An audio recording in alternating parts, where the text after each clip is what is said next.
Golden Blue Dude back with another college football video just for you. So, if you are a college football fan, go ahead and hit that like and subscribe button. Look, it's a long off season, and I'm here to get you through it. Don't forget to check out our Patreon page. A lot of time and effort going into that. And I call my Patreons the shot callers because I let them call the shots. We also have a great website designed and created by Joey Foster, 8 great writers, led by our head writer, Michael Walker. And I can't forget about our merchandise store. A lot of great stuff over there. Today, I wanted to talk about the SEC East coaches, specifically who's on the hot seat based on fan approval. Now, I don't know what the actual numbers are, like the percentage or how many voted or whatever. All I know is the actual rankings of the coaches according to fan approval. So we'll go from number 1 to number 7, and obviously the lower you go, the higher the hot seat. Starting at number 1, we already know the answer. Say it with me, you ready?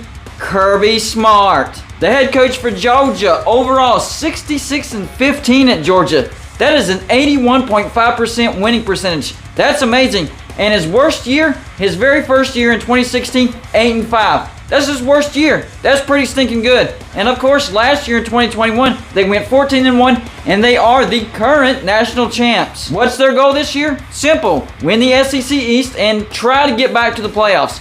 I don't think that will happen, but I do think Georgia has a pretty good shot of winning the SEC East. Although I do think there will be actual competition in the SEC East this year. They also have the number 3 recruiting class, so talent keeps coming on in. Georgia's going to be just fine, and that's why Kirby Smart's going to get paid the big bucks. No hot seat whatsoever. Number 2 on this list. Can you guess? I'll give you a hint. Kentucky, Mark Stoops. Overall record, 59-53. That's a 52.7% winning percentage. So not a great winning percentage. His worst year, well, there was actually 2 of them in his second and third year, 2014, 2015, both 5-7. This is his 10th year. However, the reason why he's high on this list is he's getting Kentucky going. In 2018, they went 10-3, a 10-win season. 2019, 8-5. Last year, a down year, 5-6. But this year, a big bounce back year, 10-3. What's the goal for this year? Contend for the SEC East. However, I think other teams are going to be better, and I think Kentucky might slide a spot. But I still think Kentucky's a solid 8-4 team this year. They do have the number 14 recruiting class. Nothing to worry about in Lexington. Mark Stoops, definitely not on the hot seat. Number 3 on this list, a relatively new coach. I'm talking about Shane Beamer of the South Carolina Gamecocks. So far, he's 7-6. That's a 53.8% winning percentage. Got him to a bowl in his first year.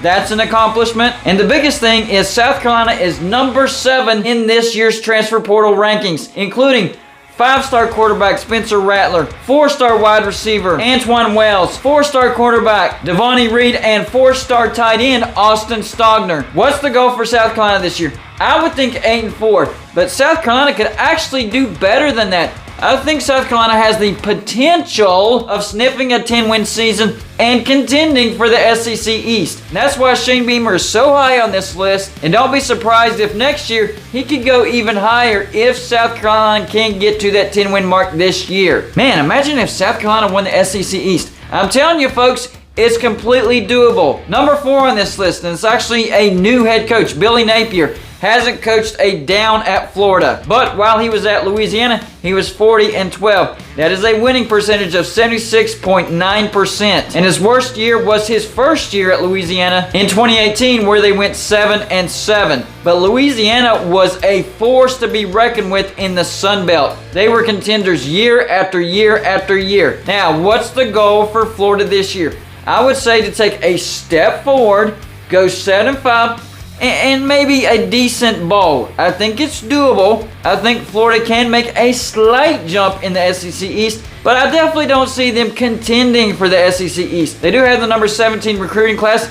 That's a good start. That's a good foundation for Billy Napier. But what is he going to do in his first year at Florida? I do think the Gators get to a bowl. I do think that they take a mild step forward, and I think that 8-4 goal is completely doable. Number 5 on this list, Josh Heupel, the Tennessee head coach. So far, just 1 year, 7-6. That's 53.8% winning percentage. They do have the number 18 recruiting class coming in for 2022. What's the goal for this year? I think the goal for Tennessee this year is either 9-3 or 10-2, get in a high-profile bowl, and contend for the SEC East. And I think that's exactly what Tennessee does.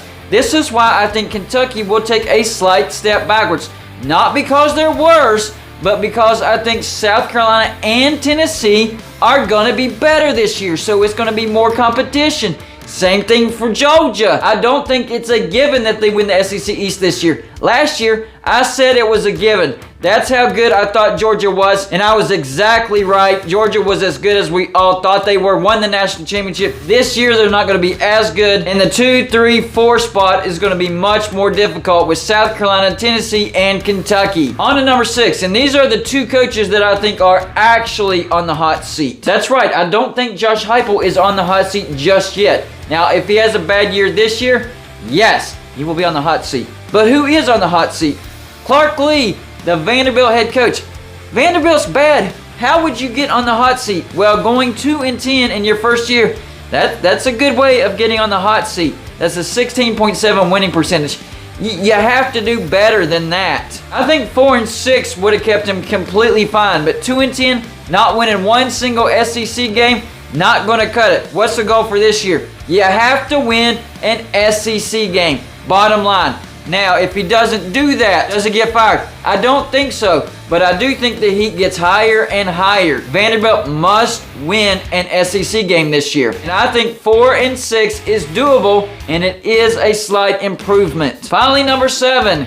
The coach that's on the highest hot seat according to the approval ratings. Remember, this is not according to me. This is according to the fans.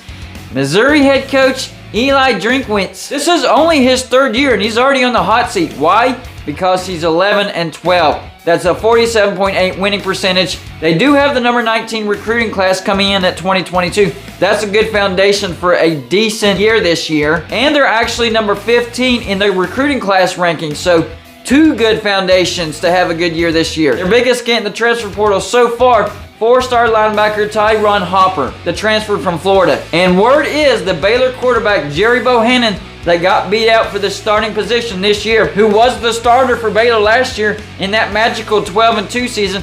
The starter that led Baylor to 12-2 last year got beat out, and he's transferring out. Who saw that coming? Not me. Welcome to college football. Anyways, Missouri is on Bohannon's radar, and Bohannon is on Missouri's radar. And that would be a big boost for Missouri because Missouri is in desperate need for a quarterback. In fact, Missouri was in the running for JT Daniels, and Missouri fans were hoping that they were going to get JT Daniels. It was between Oregon State, Missouri, and West Virginia. It didn't happen because of the relationship between JT Daniels and Graham Harrell, the offensive coordinator at West Virginia. JT Daniels chose West Virginia. So this is kind of a last gasp for Missouri to find a quarterback. Well, for a last gasp, this ain't bad at all. If they were to grab Jerry Bohannon, they might be just fine, get an 8-4 decent bowl type of year. And that would turn down the heat just a little bit for Eli Drinkwitz. So this is a must for Missouri. They really, really, really need to get this quarterback from Baylor. If that doesn't happen, Eli Drinkwitz might be looking at his very last year at Missouri. So a lot is at stake for both Missouri and Eli Drinkwitz. So the goal for Missouri this year is to go 8-4 and get to a decent bowl and just be relevant, plain and simple. So y'all let me know about these approval ratings. What do you think about them? And who do you think should be on the hot seat? Do you think this is correct? Do you agree with the fans? Or do you disagree with the fans? Of course, I always look forward to your comments. That's all I got for this show. Like and subscribe if you haven't already. And I'll see you on my next show.